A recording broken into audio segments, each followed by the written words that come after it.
Hey guys, my name is Nogan and welcome to my Python series of programming. In today's video I just focusing on installing the IDE for Python, which is called PyCharm. As you guys can see, I have a search engine open up here, which is Firefox. So what I'm gonna do here, I'll just try to eventually search for the Python IDE using the Firefox search engine, so we can install Python, so we know how to use eventually in both programs for Python programming language. So just search PyCharm in your IDE. Say download for Windows 10.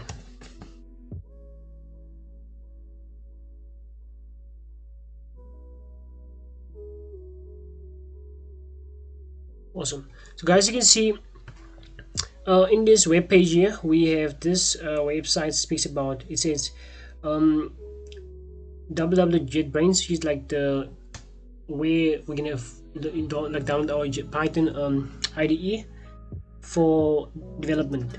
So JetBrains is like where you're gonna find like the PyCharm IDE installation. So click on it. So afterwards, now you will see this JetBrains homepage here. So what we need like a free version of PyCharm to install. So as you can see on this web homepage here of JetBrains, we have Windows, Mac, and also Linux installations here for downloading like PyCharm. What we need for this series is something compatible with the operating system.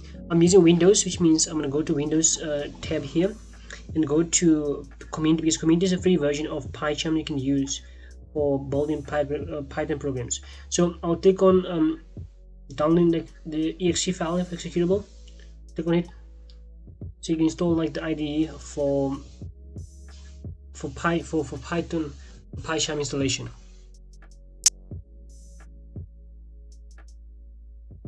Okay, I'm also using something called an IDE download manager. As you can see here, it's open up here. So I'll click on start download, so you can get the packages of installing PyCharm, the community version.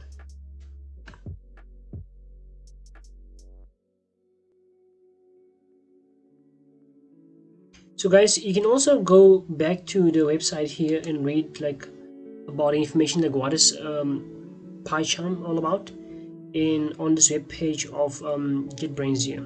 So they have like, because if you can see on the left hand side is like installation requirements here. It needs to be met with the version that you want to install on your computer. After this, let's see if the installation is almost done. Okay.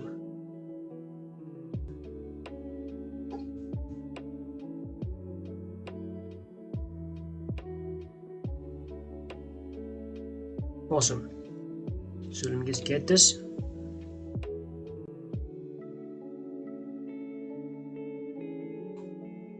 Okay, so right now I'm gonna just run this, so you can install the PyCharm IDE on a computer. Now afterwards we'll focus on like building a program. I'm thinking in the next episode we'll first write our first Python program. Maybe we'll just display like a hello world message to the screen or something similar in our first like practical video now of writing Python programs. Okay, let me just search something here.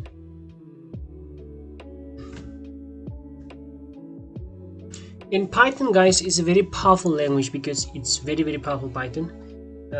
Just click this.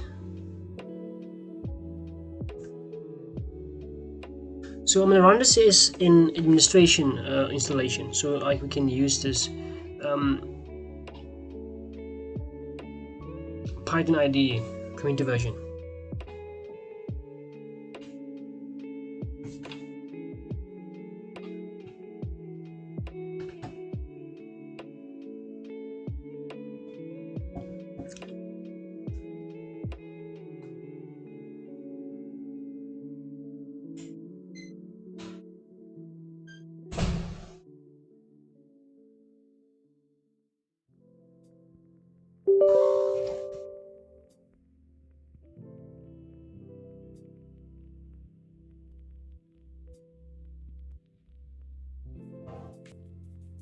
Okay, so just click on yes, you can run the executable file with PyCharm.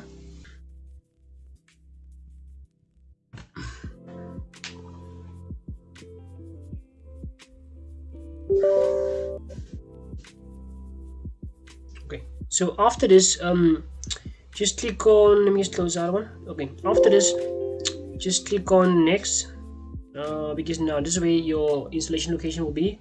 As you can see, basically here we have like where we're going to choose the location to install our IDE for Python.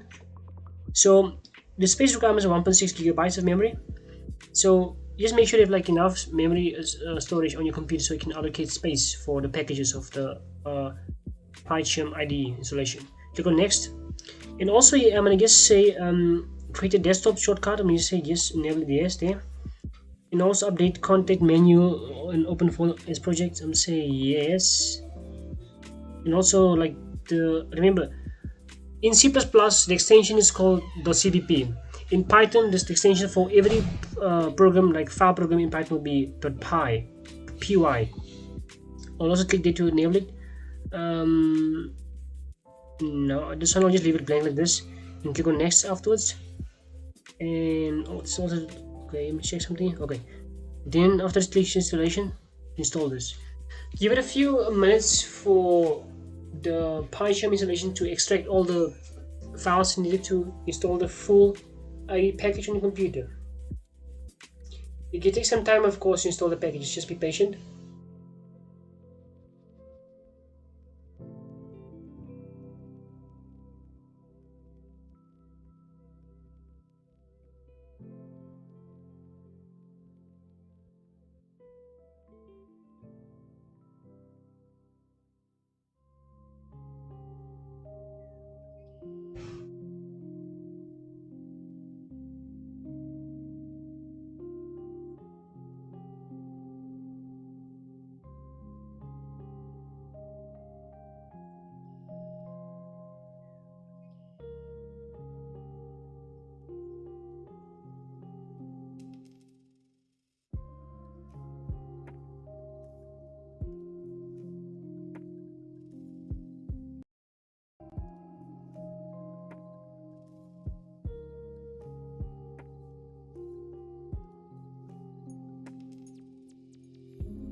And guys, another side note, there's no using PyCharm in this series because you can use any IDE for Python, but it's much more like better to use some certain IDE that's like built for a specific language.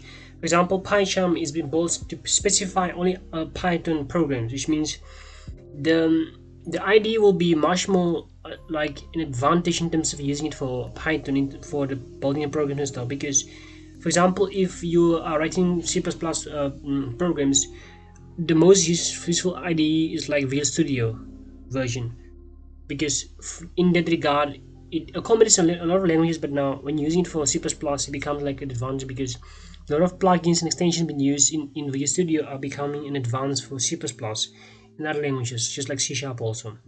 Same thing applies to languages like Java. If you're writing Java code, you have to use the Java JDK or the Java IDE called NetBeans, because it's gonna eventually advance your program a little bit better, and also like how the system works with the IDE for the language specified makes it much more suitable for it and stuff.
Awesome. So guys, in the next video, which is the second episode in our Python series, we are going to be starting now to run the program, and also afterwards we're going to be starting writing code in there. So in our upcoming video, we'll be focusing on writing our first ever see Python program. So we'll start with the basic fundamentals, of course. Then we'll start to verify or try to define what's a variable in Python. Um, and also like a few things and stuff. So which means we'll start slow with the series, of course, for startup, and we'll advance in the upcoming videos. So you can do much more advanced programming tasks with Python and stuff. But for this series, I'm taking it slow. So we'll take it very slow from the beginning, so everyone can be at least on point and enjoy programming, of course, because Python is a powerful language on its own. It's been used widely for building big systems, of course. And when it comes to data analysis, now Python is the most suitable choice for data analysis or for data science, if I can say that, because it's a language that is easy to learn. It's very simplified in its vicinity. So basically, now learning Python gives you a rare skill of like need for the job market in terms of like becoming a software engineer. So when you have Python programming skill set, when you have C++, Java, when you have like a certain number of languages that you know, it becomes an advantage because now you have the clear like commute version of like languages that you learn in your programming skill set. So when you're having these languages now, it's easy for you to pick up a job very fast, and also to become like an asset to the company because you have now the basic fundamentals of programming from each language. So guys, I hope you enjoyed this video. Don't forget to like this video, and also don't forget to subscribe to the channel, and welcome to my series, guys. Thank you.